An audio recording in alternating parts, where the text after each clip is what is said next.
everything's bigger in America. We've got the biggest cars, the biggest houses, the biggest companies, the biggest food, and finally, the biggest people. America has now become the fattest nation in the world. Congratulations.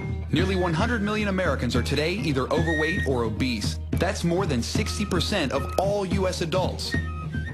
Since 1980, the total number of overweight and obese Americans has doubled, with twice as many overweight children and 3 times as many overweight adolescents. The fattest state in America? Mississippi, where 1 in 4 people are obese. I grew up in West Virginia, currently the 3rd fattest state in America. When I was growing up, my mother cooked dinner every single day. Almost all my memories of her are in the kitchen. And we never ate out, only on those few rare special occasions. Today, families do it all the time, and they're paying for it, not only with their wallets, but with their waistlines. Obesity is now second only to smoking as a major cause of preventable death in America, with more than 400,000 deaths per year associated with related illnesses. In 2002, a few Americans got fed up with being overweight and did what we do best. They sued the bastards. Taking aim at the fast food companies and blaming them for their obesity and illnesses, a lawsuit was filed in New York on behalf of 2 teenage girls. One who was 14 years old, 4'10" and 170 pounds. The other, 19 years old, 5'6" and 270 pounds. The unthinkable had suddenly become reality. People were suing the Golden Arches for selling them food that most of us know isn't good for you to begin with. Yet each day, 1 in 4 Americans visits a fast food restaurant. And this hunger for fast food isn't just in America. It's happening on a global basis. McDonald's alone operates more than 30,000 joints in over 100 countries on 6 continents and feeds more than 46 million people worldwide every day. That's more than the entire population of Spain. In the United States alone, McDonald's accounts for 43% of the total fast food market. They're everywhere. Walmarts, airports, rest stops, gas stations, train stations, shopping malls, department stores, amusement parks, even hospitals. That's right, hospitals. At least you're close when the coronary kicks in. Lawyers for McDonald's call the suits frivolous, stating that the dangers of its food are universally known and that these kids can't show that their weight problems and health woes were caused solely by their McDiets. The judge states, however, that if lawyers for the teens can show that McDonald's intends for people to eat its food for every meal of every day and that doing so would be unreasonably dangerous, they may be able to state a claim.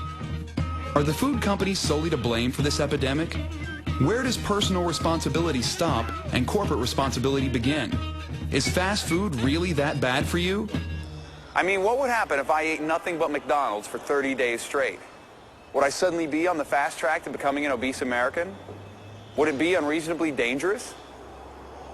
Let's find out. I'm ready. Supersize me.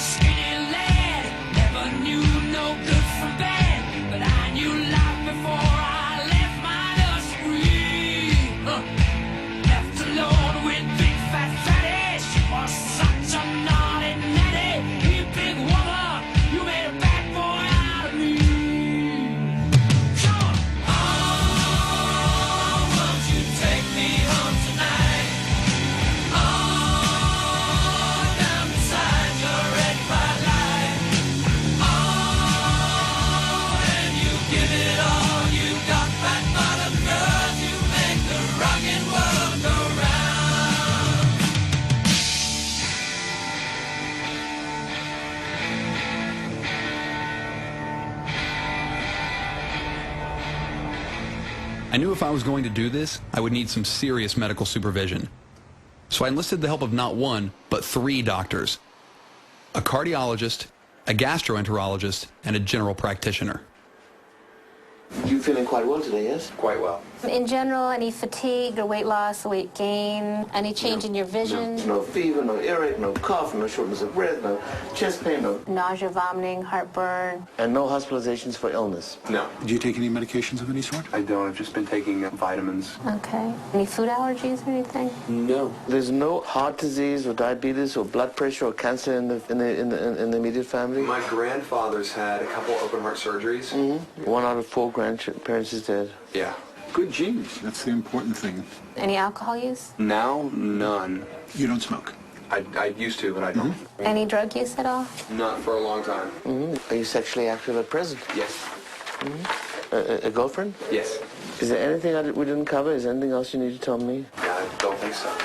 Patient is embarking on a 1-month McDonald's binge.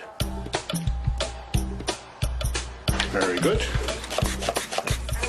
You might have something called white coat syndrome. It's a 140 over about 95. 130 over 105. 120 over 80? That's what it is? Other guys are stressing me out. You're much more relaxed. I tend to do that to my patients. See? Swallow, please. Your reflexes are perfect. Good. Back out. Normal.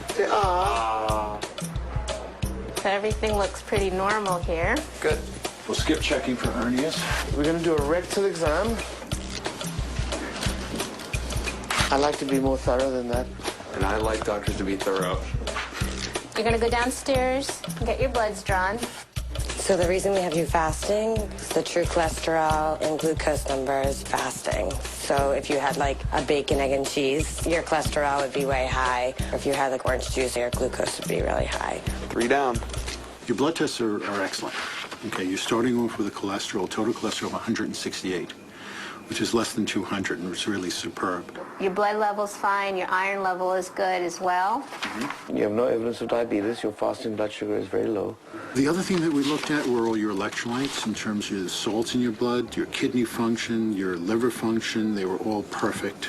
Your triglycerides, which is your building blocks of fat, basically from what you acquire from eating fat, is 43, which is low, which is good. Your general health, is outstanding. Great. Your urinalysis is great. So you're starting off terrific.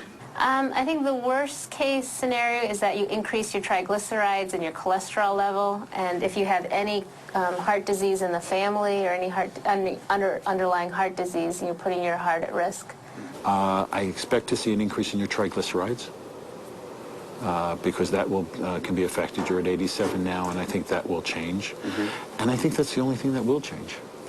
Out of everything. Out of everything. I mean, there might be some minor variations, but the body is extremely adaptable.